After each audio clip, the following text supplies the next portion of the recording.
I know people always ask, where's Nigel? Where's Nigel? And it's kind of complicated. During this video, he was laying in the bed getting his nap on, and I just let him get his peace because being around other dogs, he's very hyper, like he's extra hyper active around them, and he doesn't sleep as much as he used to. So when he's getting his sleep on, I don't like to disturb him, but hopefully when we move into our house, things will get more back to normal and there'll be more Nigel in my videos. And also, it used to be like him sitting with me in a chair, sitting on my lap, and most of my videos now I've been filming standing. So anyway, just a PSA to why Nigel isn't in many videos, and you can usually just hear him snoring in the background like you probably can right now.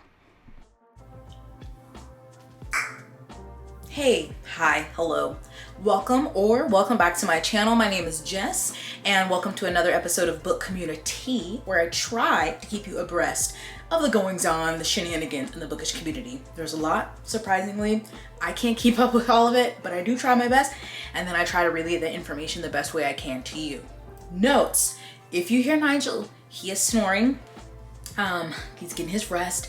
I'm so sorry there hasn't been a lot of Nigel in videos. I will do a selfish plug for my Patreon and say that I've been doing more vlogs over there, so you will see more Nigel, but there's a lot of reasons why. But anyway, he's right here, so if you hear snoring, that's him. Is my camera crooked? Okay, maybe that's better. 2, yesterday I was at a 90s function, and 90s themed function, and that's why I have these Afro puffs, and I did not feel like changing it today, so you're just gonna have to take this tea with a side of puff and be quiet. You're gonna like it. And I thought I had a number 3. I do have a number 3. I need you to come to the altar. Come forward. Or as Bree would say, look at me. Right here, look at me. My brothers, my sisters, my NBs in Christ. Do you have a VPN? Because if you don't, I'm worried for you and your information, because this video is sponsored by Surfshark. I have Surfshark up on my computer. I have it on my phone. If my iPad was on, it would be on there. What is Surfshark? A virtual private network. Because the internet is dangerous, y'all. You be outside connecting to public Wi-Fi without a VPN in this economy could not be me. Surfshark is amazing. It protects your information, especially when you're out in public. You can set up notifications for your credit cards, for your emails, if things like that get hacked. And of course, the added bonus, which is really one of my favorite things that have helped me, especially when I was overseas, was that you can mask your location. That is one of the beautiful things of a VPN. And so if you are overseas traveling, or if you live overseas, but you're trying to watch programs that are only in the US, you can make your location look like you're in the US and be able to access that content. And same at the US, if you're trying to watch something that's on like UK Netflix, it's glorious. There's lots of benefits. You need to go look at the website, but it's also ridiculously affordable because you can get one account and unlimited devices added to that account. So don't ask me how they're making money. That's not the point. This is a business. And so since you're one of my lovely followers, if you click the link below, my code is my last name, Owens, O-W-E-N-S. You get 83% off and 3 months free. It's don't ask questions. You need a VPN. Protect your shit. And then you can watch other things and not have to be worried about these sketchy websites and stuff. Like, let's get it all the way together. So again, click that link, code Owens, O-W-E-N-S, for 83% off and 3 months free. I don't know what more you want. So thank you to Surfshark for sponsoring today's video, but let's get into the mess, shall we? I had to go make myself a big iced coffee because Lord have mercy. I will say, obviously, that like I mentioned before, can't keep up with everything. Sometimes I make a list to film a video and then mentally I'm like, I just can't. And then I plan to film it next time and then more stuff comes, and sometimes that gets bumped down, or sometimes I cover it later, just like, I'm so sorry. So this is not me just dictating what I want to and will, cover. It's just so much, so much mess on the bookternet, bookish community adjacent. Like, it's kind of unreal. I never expected this, but mess is in every community. Someone emailed me this a few weeks ago. I'm so sorry that I'm just now getting to it, but it's not like the problem is over. But this one is specifically about a library in Michigan. So as we've been seeing over the last few years, there have been lots of challenges and bans for books, specifically books that talk about race, about sexuality, gender identity, you know, from conservatives who are like, I don't know, the children.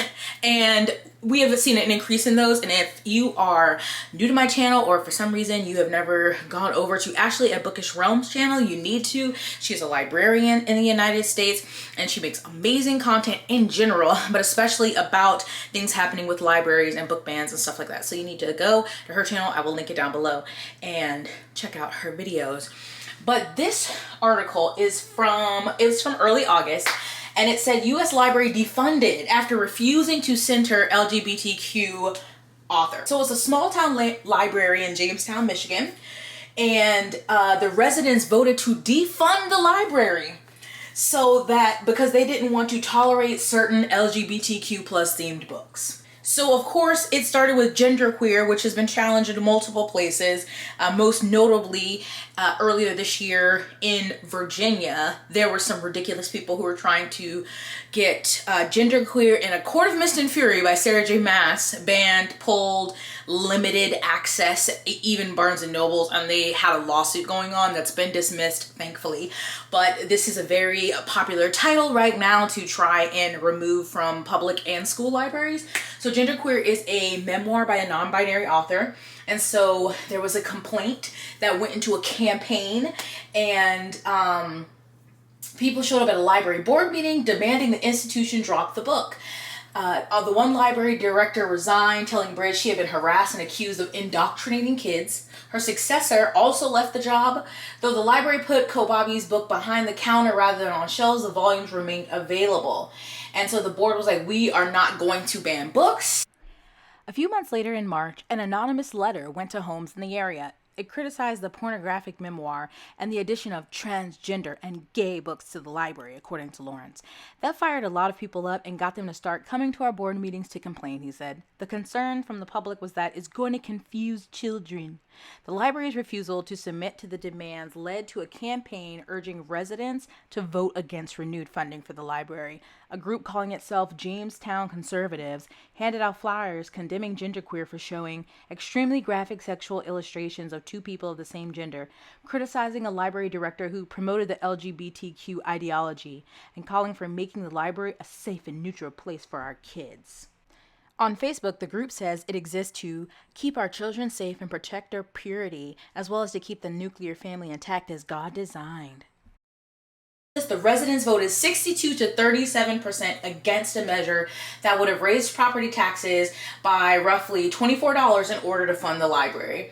And there is a picture at the top of this article that has a sign, and it says 50% mileage increase to groom our kids. Vote no on library. Like, it's... I'm not going to get into a rage because caffeine is going to spiral, but disgusting. But a positive spin to this story is our girl, Lenora Roberts herself, donated $50,000 to this library. The same library that got defunded for having these queer books. Miss Nora gave them $50K. I guess they started a fundraiser. So there was a GoFundMe started for the library. So within a week, they got to $100,000. Then Nora donated, and with more people donating, more smaller donations, they have raised $260,000 for the library, which is incredible. And so Nora said, libraries are treasures, opening the door to books and stories for all. Librarians, to me, are the guardians of those stories.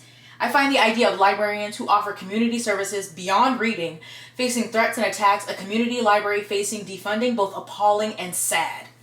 Tell them, Nora! Appalling. And I love that she included who offer community services beyond reading, because libraries, especially public libraries, do so much besides recommend and check out books. They are community centers, and people use internet and printers, and there's all these different services and classes and courses they may offer.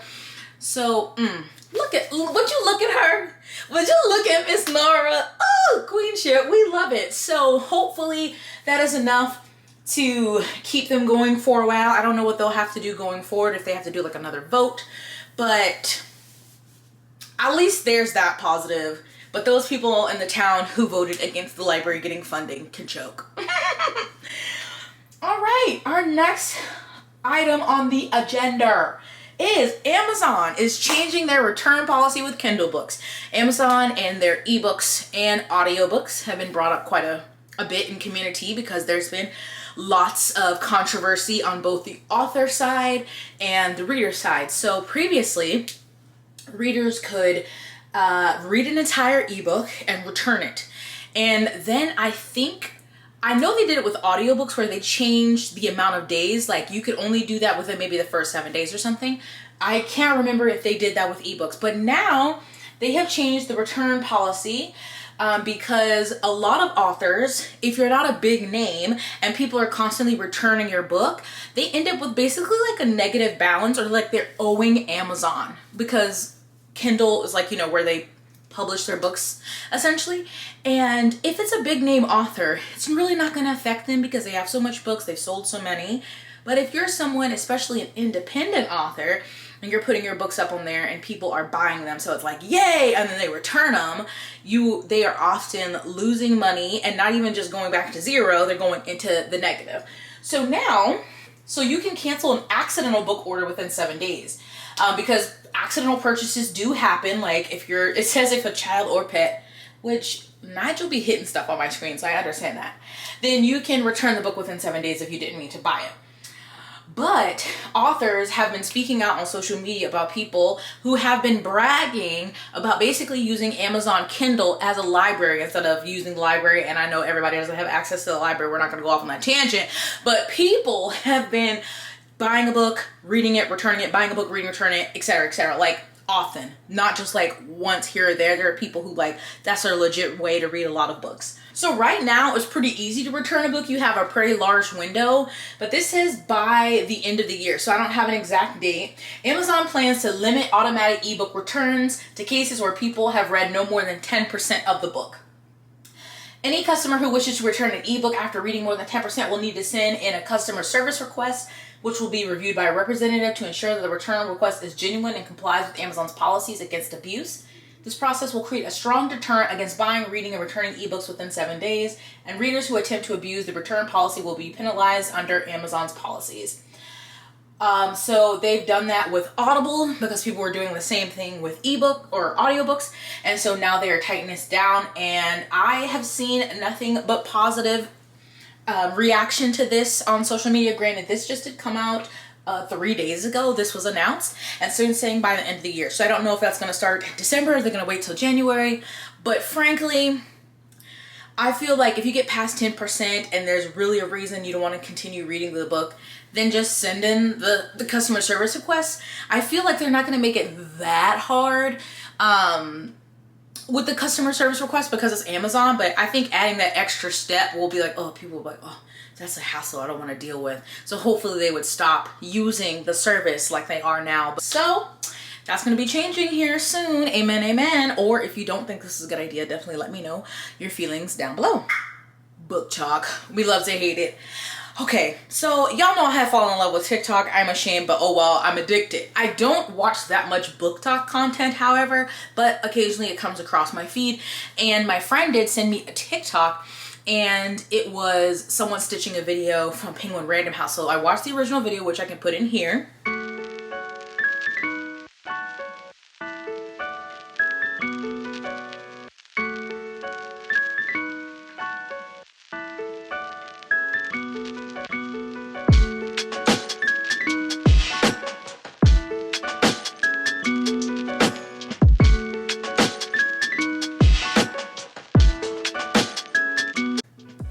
Essentially, BookTok did really explode reading. Sadly, as a booktube creator, I wish that we had that much of an effect on readers, and I think we do on people who are already in the reading community.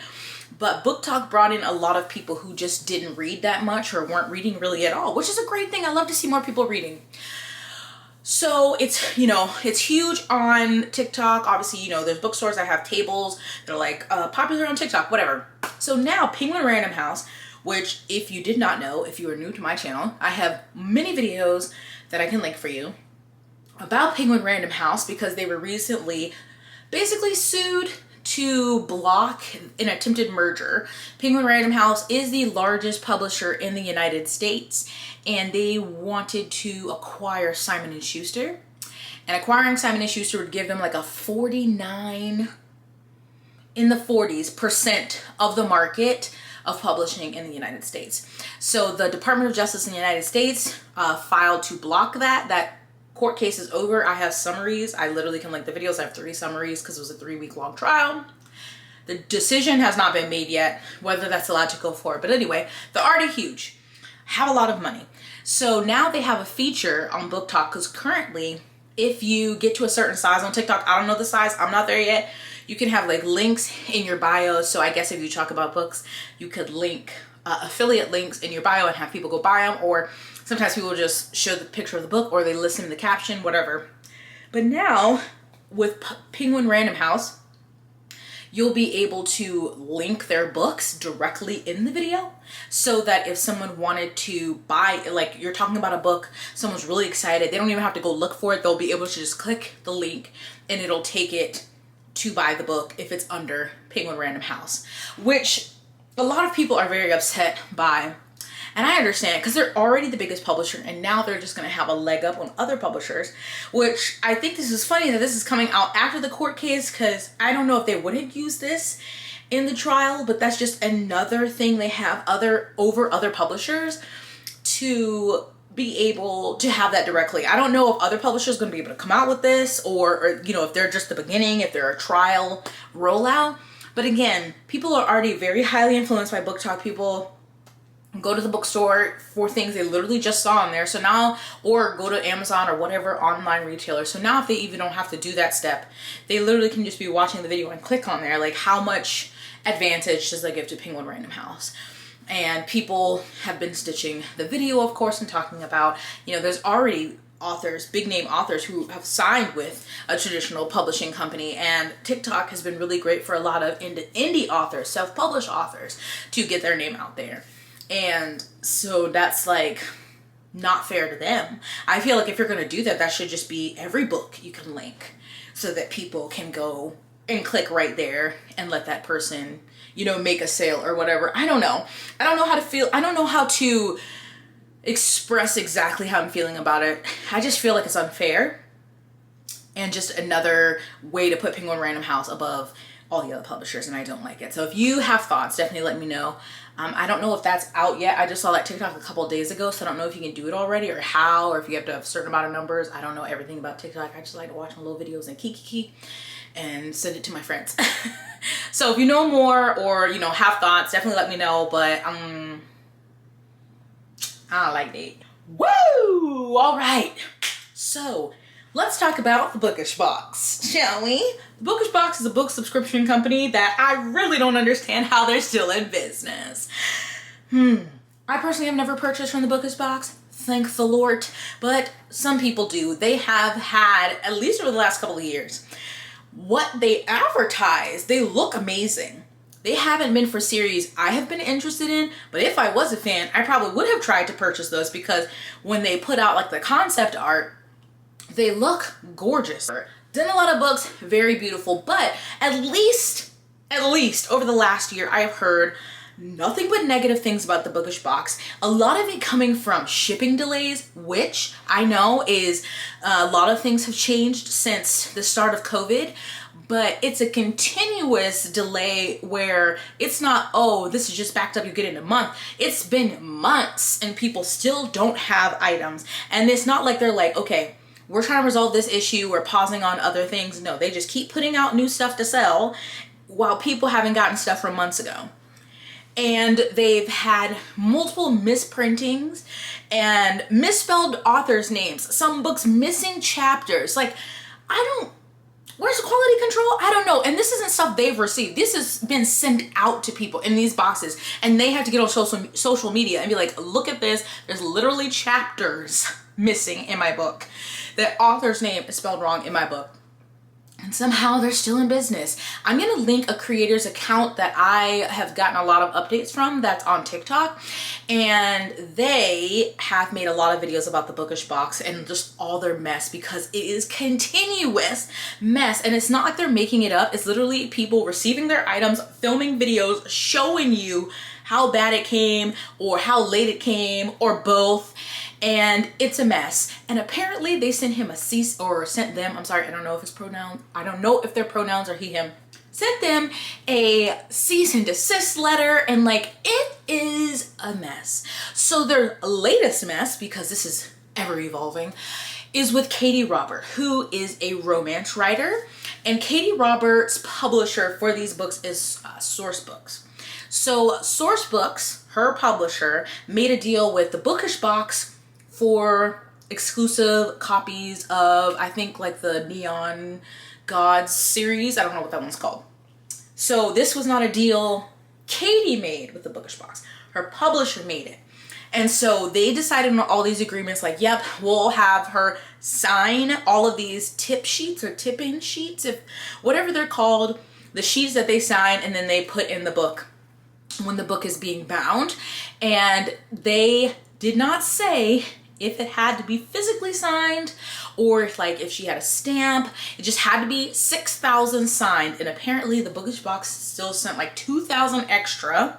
They didn't give her a reasonable timeline to sign them in. And again, this isn't like something that she's working directly with them to say, hey, that's not within my ability, or that's too short, turnaround time. Because Katee Roberts has really bad carpal tunnel. She shares about this on social media, but apparently there started being mess because the signatures were stamped, because she can't sign that many sheets. So she has a stamp of her signature and they're stamped. So that turned into mess, and the Bookish box is like, well, she said she was going to do this. And she's like, no, I didn't have any idea that you were stipulating it had to be physically signed.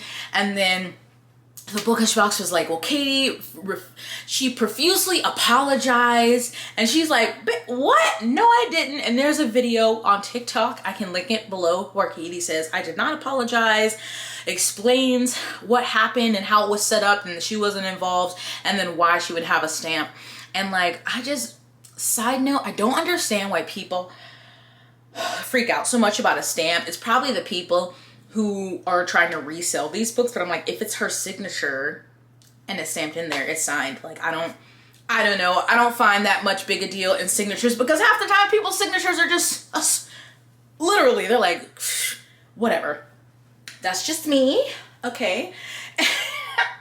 And so that's all a mess. And so at the end of that video, Katee was saying that she didn't want people to support Bookish box because, this is a form of ableism.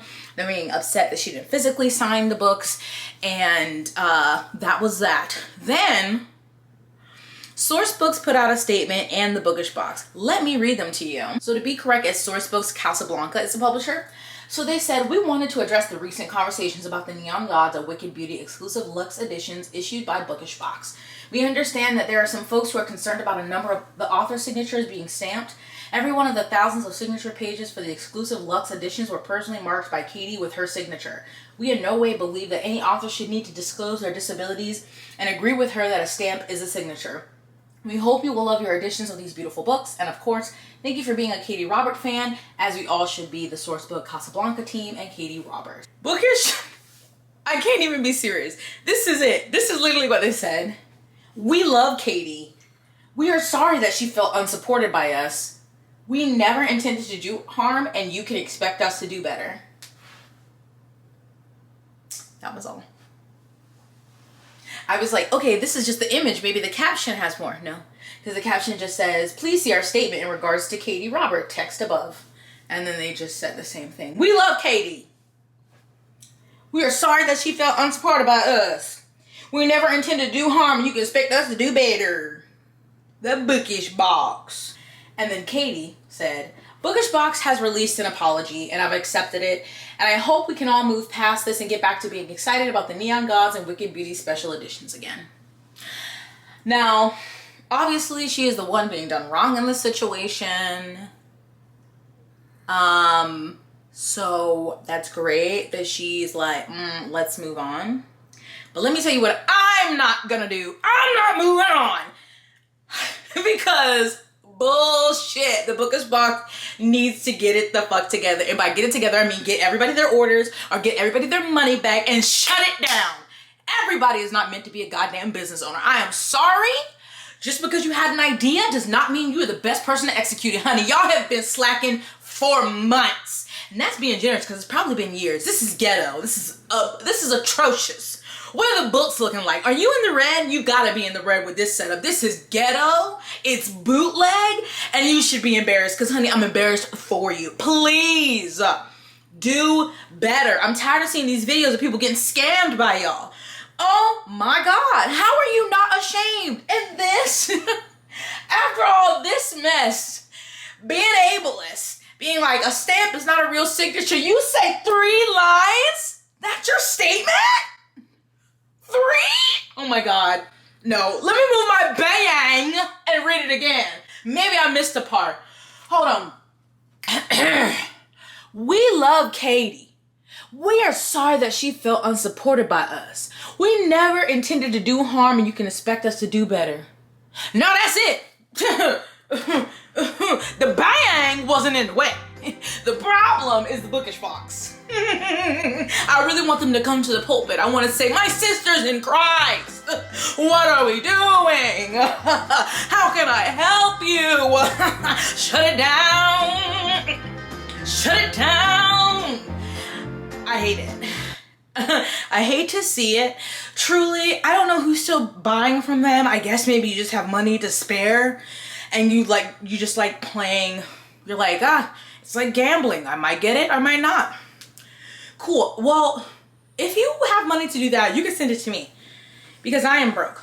So I would like that. And you can know that my money is going towards Nigel, or we have to buy blinds for our house. It'll be going to something good, I promise. Like, you can Venmo me, PayPal, my email's down below. You want to see small businesses thrive, but I do not like to see people consistently scammed. It's ridiculous. Like, just, I don't know. I want to say do better, but also I want people to be aware. And if you see something that they're selling that you want, just be very cautious and know that you may not get that thing. And I don't know if you'll get your money back if you don't get that thing. So, tread lightly. Now. Nick Stone, author, mother, wifey, bestie to Angie Thomas. Nick Stone is a popular young adult author. Her first book, I think, was Dear Martin, which I read years ago. I liked it. But her books are very much considered issue books. You know, they speak on like racial inequality, police violence. And she is besties with Angie Thomas and some other young adult authors. I haven't read any of her other works. They don't appeal to me, but I know that she is fairly popular and successful. So somebody was subtweeting on the Twitter, which was so annoying, but luckily somebody like 20 replies down said who it was. I was like, bless you, thank you. And so they were talking covertly about somebody, a popular YA author, going to, so I don't know if they mentioned Israel in their tweet, but saying going to this place and the hashtags, talking about the hashtags, something weird. And someone said Nick Stone. So anyway, I went to her Instagram page, and I'll put up pictures and captions here, but she has been on a trip to Israel. So one of the posts was, still don't have the words to actually talk about this trip, so I'll just say this. I spent last week physically adornment-free and emotionally stripped down alongside almost 30 individuals who went from strangers to family before our first night was over. If you talk to me and I seem different, it's because I am. Weeping in the desert while literally talking to yourself beneath a sky so full of stars, you can literally see an arm of the Milky Way will do that to a person. Reality is real. There aren't words to express my appreciation for this truly life-changing experience. I and my 29 plus new friends won't take what we were given for granted. Bear with me for these fucking hashtags. I don't know who puts this many and this long of hashtags, but I'm gonna read them. Don't even know if I can hashtag. Took me four days to even post anything. And what I posted feels wildly inadequate. Guess it's one of those had to be there type things. Though I will say, your girl was looking kind of fly as a desert dust bunny. I was over here looking at the pictures like, okay girl, that natural beauty is really shining through all the dirt you're covered in. Like low-key, high-key, grimy, and gorgeous. You ever look at a picture someone has taken of you and suddenly see yourself a little differently? That happened a lot on this trip. So the people who took these images, and y'all know who you are, thank you for showing me myself through a different lens. Damn, that's it. That's what the trip was about. Coming to see things, myself, others, the world, humanity, long-standing political conflict through a different set of lenses. Why didn't you just write that? Why would you make that all hashtags? So I love the long-standing political conflict thrown in there at the end. Her and two people got tattoos in Hebrew. I don't know what they say. More pictures. Okay, so another one was her face, like with goggles. Maybe she went on a four-wheeler or something. And it's tagged, like the location, Israeli-Syrian border. And the caption simply says, serving face. And then back to the hashtags. No edits, no filter. Sunlit at the Syrian border. Desert chic. Dusted but not busted. Unadorned except with blessed dirt. Not for real. This photo feels symbolic. And even if it ain't, y'all know I'm about to make it so. It was taken outside a bombed out hospital on the Israel-Syria border. A building that was full of humanity in the form of street art. Being my most stripped down self in such a space felt like an offering, an acknowledgement of my own fragile humanity in a space marred by the fear-driven actions of other humans. This is getting too deep and I don't like it because vulnerability, but I'ma keep going. The building, which we accessed by ATVs that were driven through other war-connected buildings, was a testament to both fear-rooted human cruelty and courage-rooted human resilience. At all times, we have the capacity for both inside of us. Could I have spent the entire trip hiding behind glamour and humor and charm? Absolutely, but I'm glad I didn't. The courage to come as myself resulted in art on a bunch of healing hearts. Oh my God. Had I hidden, I would have missed so much and held back things I needed to give. All this to say, come as you are, besties, especially into shattered spaces. You never know what there is to give and to gain.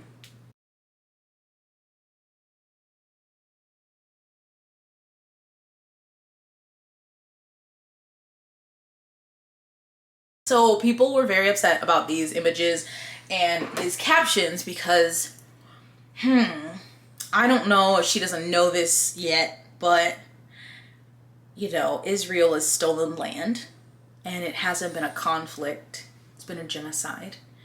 And it just, I was doing a Google to try to find out if she was Jewish, which I don't know if that changes it. I'm not Jewish. I'm also not Muslim. I'm not Palestinian. I have never visited the area, just to put that out there. She is not. So in an interview, Nick Stone did say that she is Christian and that her husband is a biracial Jewish man. So I don't know. I'm going to Google really quick what reality Israel, like, because I've heard of Birthright, obviously, but that's usually younger people. We work to advance racial, gender, and economic equity and foster a more joyful and diverse Jewish community. In Israel, we work toward a secure homeland for the Jewish people, a thriving democracy, and an inclusive society that cares for its most vulnerable. We aim to drive and support long-term systemic change through investments in leaders, organizations, and U.S. public policy. Ooh, and I had a lot more. I'm finding it hard to say what I wanted to say. This is why I should write scripts, but I don't. So anyway, people have been, you know, having a lot to say on social media. And, oh, here was the original tweet. Weirdo behavior of an extremely popular and well-respected YA author to post about a trip to Israel funded by a billionaire Zionist whose company's goal is securing Israel as a homeland for Jewish people, with hashtags such as, and then showed the hashtags. And it just, I don't understand. So a lot of people, authors, readers alike, liked the post. I don't know if they even, you know, read the hashtags or saw the tag where it was. And I will say that I have been guilty of just like going on like, oh, I'm not looking. And so Kaylin Barron apologized and said, I like to post on Instagram thinking another author was posting some vacation pics. I didn't realize where the pics were taken or the context. I'm sorry to anyone who saw that and thinks that I in any way, shape, or form support the atrocities committed against Palestinians. Nick Stone did when I went to her website and was reading her bio, which is, it's an interesting bio. I'll read you a part of it, but she did go to and visited Israel like after college and like lived there for a few years. So this part of her bio, it wasn't until the summer I turned 23 and hopped on that plane to Israel that I began to get a real grasp on the role of story in the human experience. I spent that summer stepping into other people's shoes. There were the shoes of a Palestinian Christian girl living in the West Bank who wasn't allowed into Israel proper without a permit, but faced insane amounts of harassment in her neighborhood because of her family's chosen faith. There were the shoes of the Israeli soldier who'd been trained to view all Arabs as potential threats, but was so sickened by it he couldn't wait to get out of the army so he could leave the country. There were the small shoes of the children in the Palestinian refugee camps trained to be martyrs for Allah because they felt it was their call in life. There were the shoes of the Orthodox Jewish man whose entire family had been murdered in his home by Palestinian militants while they slept. I don't know. She already had a fondness for Isreal and she went back. Another post, she posted again. After spending 8 days moving through what is the most contested chunk of land on the planet and seeking out a deeper understanding of the impact of the conflict there through conversation and discourse with people on the ground on both sides of a massive concrete barrier, I had an opportunity to sit down and talk about the equally harmful ways people attempt to prevent stories from being shared. Book banning and cancel culture gatekeeping.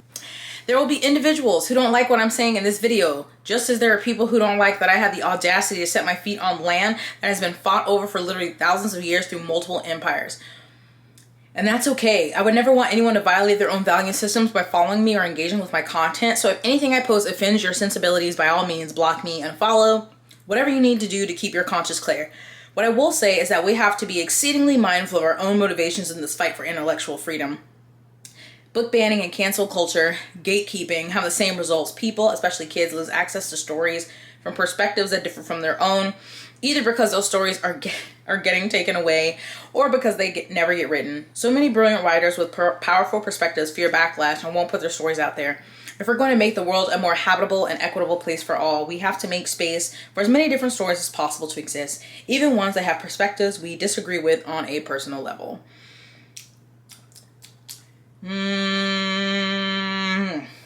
Some other replies from people on Twitter. Being a Palestinian in this industry as a writer and or on a professional level is, honestly, I have no words to the heartbreak and anger. The feeling of safety doesn't exist. I'm not active on Twitter, but I am on Instagram. I urge allies to explore my stories and highlights. I'll never be able to fully describe how horrifying it is to be in an industry where an editor, imprint, writer can openly support Zionism, especially wrapped in cute propaganda. Peace for all, both sides, different perspectives. Can't sugarcoat apartheid. Occupation is vile. So I went to their Instagram account and there were 2 posts in their stories. The author made it clear she is proud and unapologetic on where she stands. Yes, I'm refusing to give her name space in my stories. In light of her changing the entire narrative into a cancel culture book banning issue, it's not. The post, insensitive hashtags, and how she chose to respond to it all spoke volumes, especially to Palestinians and allies. So do all the authors commenting in support. I can't believe we have to keep repeating this. There are no both sides in an occupation. You cannot all lives matter and apartheid. There cannot be space for different perspectives here. By taking both sides, you're confirming to me that you have no issue defending the settler colonial state and its atrocities, turning the occupier, the oppressor, into the victim. We're referring to 74 plus years of an ongoing Nakba. Expulsion, depopulation, destruction, ethnic cleansing, massacres, genocide, displacement, bloodshed, torture, checkpoints, apartheid, catastrophe. 74 plus years of injustice against Palestinian people. Whose stories are really being censored? I don't expect this author to change her mind. I knew that the moment I read the bio on her website years ago. Friends, if you can't understand why her bio includes anti-Muslim, anti-Palestinian, and anti-Arab rhetoric, we need to have a chat. She joins a long list of authors who won't be held accountable. I have yet to see a Zionist author in our community be canceled. Frankly, I don't care. Doing so doesn't resolve anything. This isn't the issue here. I'm exhausted and disgusted by those who are openly aiding in the erasure of Palestinian voices and indigenous people. All I can ask is that publishing and the book community amplify our voices. Take a look at all my resources, highlights for. So the highlights have a lot of information. that you can get different stories and videos, also book recommendations. There was a post like here, different books to learn about everything in Palestine. There are other resources, and there's books, poetry, memoir, essays, what to listen to, other Palestinian voices. So make sure and go and check out their profile for all of this information.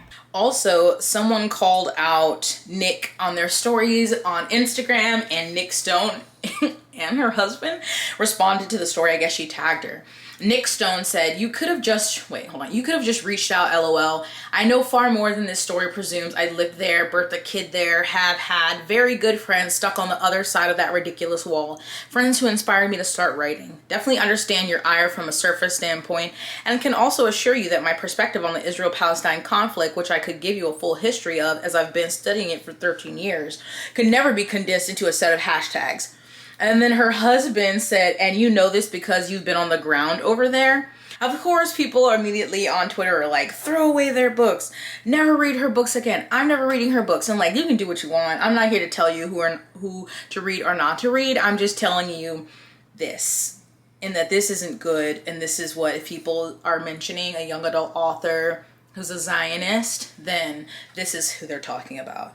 I know every time a controversy or a misstep or, whatever happens with an author, fucked up shit, like people are like, and I don't want to see anybody reading their books, and like, never read them again. And I'm never gonna, you can do what you want. Here's this information and you can use that to make your own choices. And that's what you're gonna do. Also, we can go back to that picture where one of her hashtags said that she posed outside of a hospital that had been damaged by bombing. In anywhere, why is that like, ooh, cool, chic to do, and then make it a really dumb hashtag? And it's just it just is like, you're talking about this whole spiritual experience, but you're like, serving face at the Israel-Syria border. Okay, I'm gonna look at the last post on her story, or the last post on her Instagram was posted 41 minutes ago. I'm recording this, it's Monday, the 26th of September. So, she said, pro tip for anyone in pursuit of liberty, equity, and or justice for all people. We cannot achieve liberation without education, which involves first seeking out information. Working to make the world a better place on a grand scale involves engaging with the systemically oppressed as well as the people who, through their actions or inactions, are sustaining or upholding the oppressive system. I know from experience that righteous anger can feel good.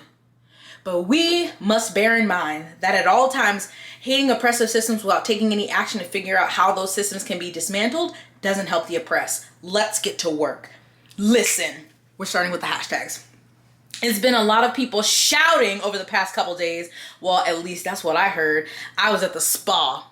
Skin by Asia Rose. Anyway, while I can appreciate the zeal, let's just make sure we are 1, fact-checking, 2, moving from a space of critical thought, and 3, being constructive as opposed to destructive. There is a very fine line between pursuing justice and seeking vengeance, fighting for the underprivileged and learning and leaning into the urge to feel powerful. If you truly want to be a voice for the voiceless, or to magnify the plight of oppressed, or to tip the scales toward equity, you gotta do more than scream obscenities at people you perceive as harm doers. Go into the dark places and figure out what needs to be done to get the lights turned on. Yes, this will require interacting with oppressive people and things. Scorched earth tactics rarely work in the pursuit of justice and equity. Sadly, let's get it, besties.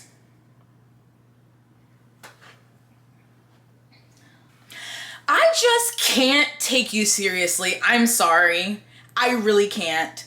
If this is your stance, okay, so be it. I cannot take you fucking seriously when half of your message is in hashtags. Are you serious? Also, when you said, it's been a lot of people shouting, at least that's what I heard. I was at the spa, Skin by Asia Rose. Are you fucking joking? You're a joke. I'm sorry. You, with your selfie, no one's saying you have to change your stance. Whatever. Everyone's entitled to their opinion. That doesn't mean it's right or wrong. Whatever, you're entitled to that. But be fucking for real. Come on now. I didn't hear that. I was at the spa. Sorry, I just got back from my trip to Israel. I had to go to the spa to get a facial because my face was so dusty. Let's do better, besties. Are you joking? And people are supposed to take you serious for that? Again, I say BFFR. What does that spell? Be fucking for real. Yeah, no. It's ghetto. And of course the comments are limited on that post or on all of these recent ones. The comments are now limited, which I understand. I can understand that because people will always take it to the extreme. People will be vile. People will, you know, send death threats, all of that. But I just cannot take you seriously when you... I don't think she's taken time. I don't know. I don't know her. I don't know her motivations. I don't know if she's taken time to reflect on what people are saying, why it is a trending topic that she went to this place. And I think it was already bad enough that you went here. And then you're talking about both sides and conflict. But also just the way, I feel like if there was not an issue, let's say you had just gone to Syria for some reason. And you wanted to go there, I don't know, you were helping people or whatever weird reason you're going. It still would be so odd to be like, oh my God, and I just found deeper meaning and blah, blah, blah. With selfies and like weird jokey hashtags, it's fucking weird. Oh, social media is a wonderful thing and a curse at the same time because Yana lost it. She lost the plot. This ain't okay. I don't know. That's embarrassing to me. I cannot with the hashtags. It's like, seek help. Anyway, Iron Widow, which was a young adult sci-fi novel that came out last year, I think, by Sharon Zhao. Oh, I just looked it up, the pronunciation. I'm so bad at it, but I think that's how you pronounce it. The rights have been acquired and it said for a film franchise. So I'm like, ooh, that's so exciting. Picture Start has obtained adaptive rights and is plotting a franchise around the science fiction premise with JC Lee of the forthcoming Bad Genius remake set to write the screenplay. So that is so exciting. I don't know, like a timeline. I know there's another one coming out and I don't know if this is going to be a sequel or, I mean, a trilogy, or if it's supposed to be more books than that. Hopefully it's at least a trilogy. I surprisingly really loved Iron Widow. I cannot wait for the sequel. I love following Sharon on Twitter because they are hilarious. And yeah, really excited for that one. I have their middle grade book. I need to read that one. But I think when I was reading that book, because I was picturing, there's like these big, I want to call them like Transformers, but like these big things that people like are in fighting. And I just had a vision in my mind, and I feel like if it's done right with special effects, it could be amazing. And so I'm very excited about that. So that's exciting news. I think my battery is starting to die. I don't know why the lighting went down, but I usually don't see that. Anyway, I'm almost at an hour. So as usual, let me know any thoughts, opinions, if I got something wrong or whatever down below, but keep it cute, keep it respectful. Thank you to Surfshark for sponsoring this video. The link is down below if you would like to get 83% off with my code. And I think that's it. So stay blessed, hydrated, moisturized, and sunscreen, and I'll see you in my next one. Bye.